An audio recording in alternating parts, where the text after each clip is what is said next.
Сәлем достар! Бүгінгі шығарылымда біз 20 ғасыр әлеуметтануының ең ықпалды ойшылдарының бірі Роберт Мертонның тұжырымдарына тоқталамыз.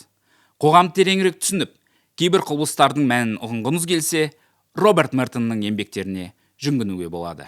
Ол күтпеген салдарлар мен латентті функциялар деген ұғымдарды әлеуметтануға енгізіп, құрылымдық функционализмді жаңа сапалық деңгейге шығарған көрнекті ғалым.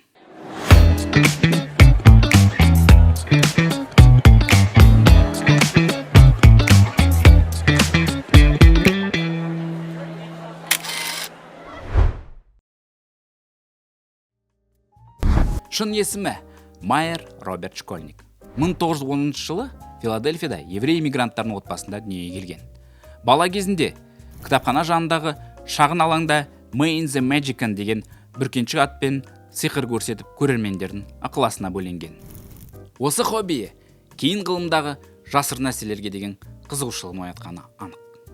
Уақыт өте келе ол есімін Роберт Мертон деп өзгертіп, алдымен Темпл университетінде білім алады. Кейін Харвард университетіне оқуға түсіп, сол дәуірдің үздік ойшылдары Петерим Сорокин, Толкот Парсонс және Лоуренс Хендерсонның жетекшілігімен ғылыми танымын қалыптастырды. Студент кезінен ақ Мертон әртүрлі тұжырымдарға өз көзқарастарын білдіруге бейім болды. Ол Толкот Парсонстың шәкірті болғанымен, оның кейбір тұжырымдарына келіспейтінін ашық білдірді. Мұғалімнің кең ауқымды әлеуметтанулық теорияларына құрметпен қарағанымен, өз еңбектерінде тәжірибеге жақын болды. Мертон орта деңгейлі теориялар тұжырымын ұсынып, алдымен эмпириялық деректерге сүйене отырып, жекелеген құбылыстарды зерттеп, содан кейін ғана жалпы қорытынды жасауға жеттеді. Бұл тәсіл әлеуметтану ғылымын өзекті тұжырымдар ғана емес, нақты деректер мен дәлелдерге негізделген ғылымға айналдырды. Мертонның ғылыми жолына ықпал еткен маңызды адам жұбайы, ғылым әлеуметтанушысы Харриет Цукерман. Олардың тандемі нәтижесінде ғылымдағы әділетсіз иерархияны сипаттайтын Мэтью эффектісі деген ұғым пайда болды. Бұл ұғым ғылыми бедел мен әлеуметтік капиталдың біркелкі бөлінбейтін, нәтижесінде белгілі ғалымдардың шағын еңбек жасаса да абыройы уақыт өте келе арта түсетін, ал жас зерттеушілердің еңбектері көбіне елеусіз қалатынын сипаттайды. Роберт Мертон классикалық функционализмге сыни қарап, оны жаңаша бағытта дамытты.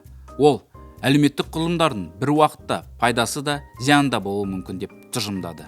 Яғни бір құрылым кейбір әлеуметтік топтарға тиімді болса, басқа топтарға немесе жалпы қоғам дамуына кері әсер етуі ықтимал. Осы тұжырымды нақтылау үшін Мертон тарихқа жүгінеді. Мәселен, ақш-тың оңтүстігіндегі құлдық жүйе ұзақ уақыт бойы ауыл шаруашылығының дамуына және экономикалық тұрақтылыққа оң әсер ететін құрылым болды. Бұл оның функциясы. Ал екінші тұстан қарасақ, құлдық жүйе индустрияландыру процесін тежеп, өндірістің дамуын кешеуілдетті. Бұл оның дисфункциясы. Мұндай бір құрылымның салдарын екі тұсынан да көрсету Мертонның еңбегін өзге ғалымдардан ерекшелейді. Ол әлеуметтік жүйелерді бір жақты мақтап, не жоққа шығармай, кешенді түрде жан-жақты бағалауға қажет деп түйіндеді.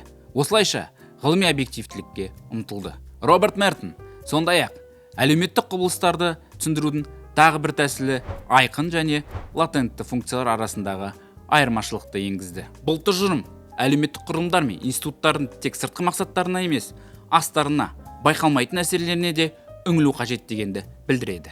Айқын функция бұл құрылым не институт ресми түрде көздейтін бәріне белгілі мақсаттар. Латентті функция сырт көзге көрінбейтін, бірақ нақты салдары бар жасырын ықпал. Оның қоғамдағы рөлі кейде айқын функциялардан да күшті болуы мүмкін. Мысал ретінде университетті алайық.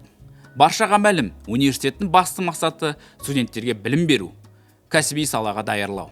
Алайда жоғары оқу орнының бұл мақсатпен қатар жүзеге асатын басқа да процестері бар. Жастар жаңа достар табады, түрлі топтарға қосады. Болашақ әріптестермен немесе тіпті өмірлік серігімен танысуы мүмкін. Бұл латентті функциялар. Соның арқасында адамдар арасында қарым-қатынастар орнап, қоғамдағы ішкі байланыстар беки түседі. Мертонның бұл теориясы әлеуметтанудағы маңызды жаңалық болды. Ол біз күнделікті байқамайтын, назардан тыс қалатын процестерді ғылыми тұрғыдан зерттеуге шақырды. Көп жағдайда қоғамда туындайтын мәселелер мен өзгерістер дәл осы латентті функциялардың салдары. Сондықтан Мертон әлеуметтік талдаудың міндеті беткі құбылыстарды ғана емес, олардың астарында жатқан себеп салдарды ұғынуда екенін дәлелдеді.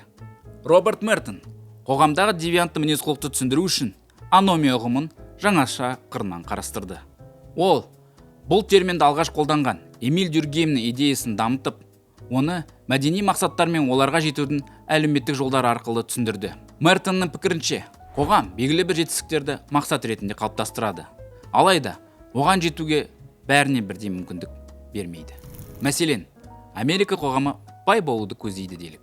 Бірақ әлеуметтік теңсіздік пен өзге де кедергілерге байланысты әркімнің ол арманға адал жолмен жетуге мүмкіндігі бола бермейді. Нәтижесінде кей адамдар өз мақсатына жету үшін альтернативті жолдарды, оның ішінде заңсыз әдістерді іздеуге мәжбүр болады. Қылмысқа барады, алаяқтықпен айналысады. Сөйтіп, девиантты мінез-құлыққа ұрынады. Мертон сондықтан девиацияны жеке адамның моральдық әлсіздігі емес, қоғам құрылымы мен мәдени құндылықтар арасындағы қайшылықтың нәтижесі ретінде қарастырған. Ғалым осы талдау арқылы қылмыс әлеуметтанудың теориялық негізін қалады. Одан бөлек, бұл көзқарас әлеуметтік әділетсіздік пен теңсіздікті зерттеуде де үлкен маңызға ие болды. Роберт Мертон Харвард университетінде оқып жүрген жылдары студенттік газетке интеллектуалдық касталар туралы өзекті памфлеттер жариялап отырған. Оның ғылыми еңбегі теориядан бөлек практикалық тәсілдерді қамтиды. Мысалы, атақты әлеуметтанушы Пол Розерфелдпен бірігіп, радио тыңдармандардың пікірін зерттеу арқылы фокус-топ әдісінің алғашқы үлгісін жасады. Бұл әдіс кейіннен маркетинг, саясаттану және медиа салаларында кеңінен қолданылатын зерттеу құралына айналды. Осылайша, Мертон әлеуметтік ғылымға практикалық жаңалық әкелген новатор ретінде де танылды. Қорытындылай келе, Роберт Мертонның әлеуметтануға қосқан үлесін үш негізгі тұжырымға бөліп қарастыруға болады. Біріншіден, ол теорияны эмпириялық деректермен бекіту қажет деді. Екіншіден, әлеуметтік құбылыстарды зерттегенде олардың функцияларымен қатар дисфункцияларын да анықтауды ұсынды. Үшіншіден, әлеуметтік әрекеттердің жасырын немесе күтпеген салдарын талдау, олардың айқын мақсатын түсінуден де маңызды болуы мүмкін деп түйіндеді. Осы қағидалар арқылы Мертон құрылымдық функционализмді тек статистикалық, консервативтік жүйе ретінде емес, өзгерістерді, әлеуметтік теңсіздікті және аномияны да қамтитын жан-жақты ғылымға айналдырды. Сонымен достар, бүгінгі дәріс аяқталды. Келесі шығарылымда біз қақтығыс теориясының белгілі өкілдері Льюис Козер, Ральф Дарендорф және Чарльз Айт Милстің еңбектеріне арнаймыз. Қош сау болыңыздар. Достар, пікір қалдыруды, лайк басуды ұмытпаймыз. Сау болыңыздар.